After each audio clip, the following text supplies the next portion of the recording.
وأن هذا صراطي مستقيما فاتبعوه ولا تتبعوا السبل فتفرق بكم عن سبيله ذلكم وصاكم به لعلكم تتقون. أعوذ بالله من الشيطان الرجيم. بسم الله الرحمن الرحيم. میرے بھائیو، تحفے تحائف کے تعلق سے پانچواں ضابطہ اور اصول کہ کیا کسی کافر کو تحفہ دے سکتے ہیں؟ کیا کسی کافر سے تحفہ لے سکتے ہیں؟ اگر کافر وہ ہے جو مسلمانوں پہ حملے کر رہا ہے، مسلمانوں کے قتل میں شریک ہے، مسلمانوں سے برسے پیکار ہے، مسلمانوں کو ان کی زمین سے نکالنے کی کوششوں میں لگا ہوا ہے، اس قسم کے مجرم سے نہ تحفہ لینے کی اجازت ہے نہ اس کو تحفہ دینے کی اجازت ہے۔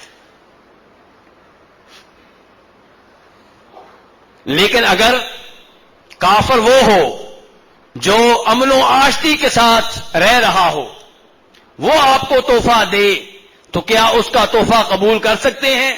تو اس کا جواب یہ ہے کہ جی ہاں، اس کی طرف سے آنے والا تحفہ آپ قبول کر سکتے ہیں، اور اس کے کئی ایک دلائل ہیں۔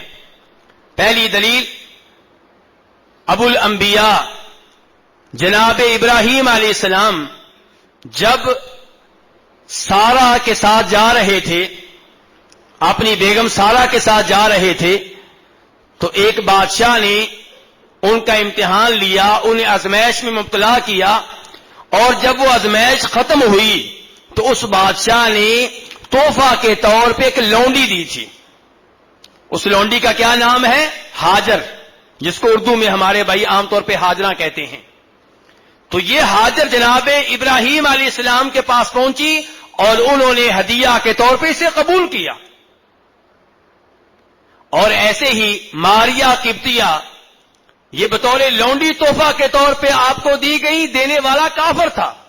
جناب ابراہیم علیہ السلام کو دینے والا بھی کافر، اور نبی علیہ السلام کو بھی تحفہ کے طور پہ ماریا دینے والا وہ بھی کافر۔ تو دونوں نبیوں نے یہ تحفے قبول کیے ہیں۔ اور پھر نبی علیہ السلام جب خیبر میں لڑنے کے لیے گئے تھے، لڑائی کے اختتام پہ ایک یہودی عورت نے آپ کی دعوت کی تھی اور ہدیہ کے طور پہ کیا پیش کیا تھا؟ ایک بکری پیش کی تھی، بکری کا گوشت تھا، آپ نے یہ بھی ہدیہ قبول کیا تھا، حالانکہ وہ یہودی عورت تھی۔ وہ الگ بات ہے کہ بعد میں آپ کو بتایا گیا کہ اس میں زہر ہے، آپ پیچھے ہٹ گئے، لیکن بنیادی طور پہ وہ ہدیہ آپ نے قبول کیا تھا۔ ریشمی لباس آپ کو بھیجا گیا، آپ نے قبول کیا۔ ایلا کے بادشاہ نے آپ کو سفید رنگ کا خچر بھیجا، آپ نے قبول کیا۔ تو کافروں کے بھیجے ہوئے تحفے وہ قبول کیے جا سکتے ہیں، شرط وہ ہے کہ جو پہلے بتا چکا ہوں کہ وہ کافر مسلمانوں پہ ظلم و ستم میں شریک نہ ہوں۔ اور ایسے ہی آپ بھی کسی کافر کو تحفہ دے سکتے ہیں۔ آج کل کا سوال بہت آتا ہے کہ قربانی کا گوشت کسی کافر کو دے سکتے ہیں کہ نہیں دے سکتے، زمزم دے سکتے ہیں کہ نہیں دے سکتے، مدینہ کی کھجوریں دے سکتے ہیں کہ نہیں دے سکتے؟ آپ دے سکتے ہیں، اس میں کوئی حرج نہیں ہے۔ نبی علیہ الصلوۃ والسلام نے ایسا تحفہ کافروں کو دیا ہے۔ جناب عمر فاروق نے اپنے کافر بھائی کو مکہ میں ریشمی لباس تحفہ کے طور پہ بھیجا تھا، اور جس بادشاہ نے آپ کو سفید خچر بھیجا تھا، آپ نے تحفہ کے طور پہ اسے ایک چادر بھیجی تھی۔ لیکن میرے بھائیوں، یہاں پہ ایک بات ذہن میں رہے کہ اگر کافر کو آپ تحفہ دیتے ہیں اس کے کسی مذہبی تہوار کی وجہ سے، ان کی کسی عید کی وجہ سے، کرسمس ڈے کی وجہ سے، ہندوؤں کے تہوار دیوالی کی وجہ سے، ہندوؤں کے تہوار ہولی کی وجہ سے، سکھوں کے کسی تہوار کی وجہ سے، تو یہ تحفہ دینا جرم ہے، کیونکہ اس موقع پہ تحفہ دے کر آپ اس کو یہ پیغام دینا چاہتے ہیں کہ ہمارا مذہب بھی ٹھیک ہے، تمہارا مذہب بھی ٹھیک ہے، ہماری عیدیں بھی ٹھیک ہیں، تمہاری عیدیں بھی ٹھیک ہیں، اور میں اس موقع پہ تمہیں تحفہ دے رہا ہوں، تمہاری حوصلہ افزائی کرتا ہوں، جبکہ ہمارے رب کا یہ اعلان ہے ان الدین عند اللہ الاسلام، اللہ کے ہاں قابل قبول دین ایک ہی ہے اور وہ دین اسلام ہے۔ ومن یبتغی غیر الاسلام دینا فلن یقبل منہ، جو اسلام کے علاوہ کوئی اور دین اختیار کرے گا تو وہ دین اللہ کے ہاں ناقابل قبول ہے۔ حنفیوں کے ایک عالم دین گزرے ہیں ابو حفص الکبیر، ان کا یہ قول بہت ہی مشہور ہے۔ وہ کہتے ہیں کہ اگر کوئی آدمی 50 سال اللہ تعالی کی عبادت کرتا رہے اور پھر کافروں کے کسی تہوار کے موقع پہ ان کافروں کو اس تہوار کی وجہ سے ان کے تہوار کے دن کو عظیم جانتے ہوئے، بڑا دن جانتے ہوئے، مقدس دن جانتے ہوئے صرف ایک انڈا ہدیہ کے طور پہ دے دے تو ایسا آدمی دائرہ اسلام سے خارج ہو جائے گا، مسلمان نہیں رہے گا، کافر ہوگا۔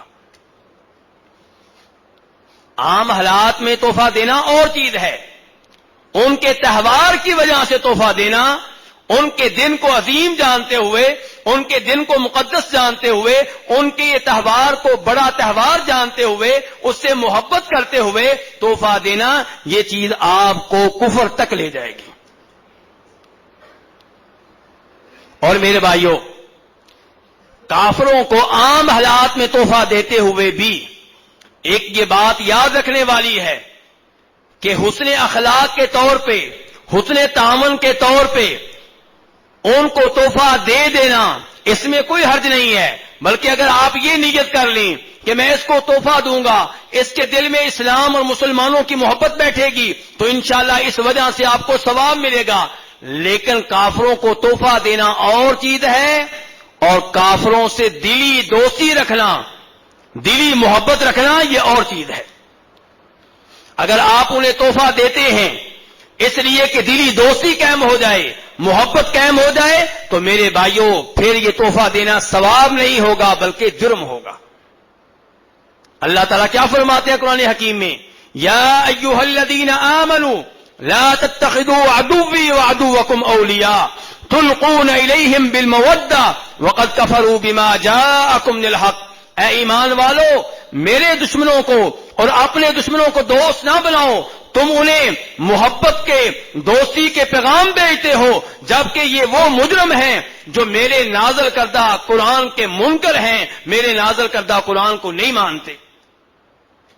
اور کبھی اللہ تعالیٰ فرماتے ہیں یا ایھا الذین آمنوا لا تتخذوا اليہود والنصارى اولیاء بعضهم اولیاء بعض، اے ایمان والو یہودیوں عیسائیوں کو دلی دوست نہ بناؤ، وہ تمہارے دوست نہیں ہیں، وہ آپس میں ایک دوسرے کے دوست ہیں، جو ان کو دوست بنائے گا وہ انہی میں سے ہے، وہ مسلمانوں میں سے نہیں ہے۔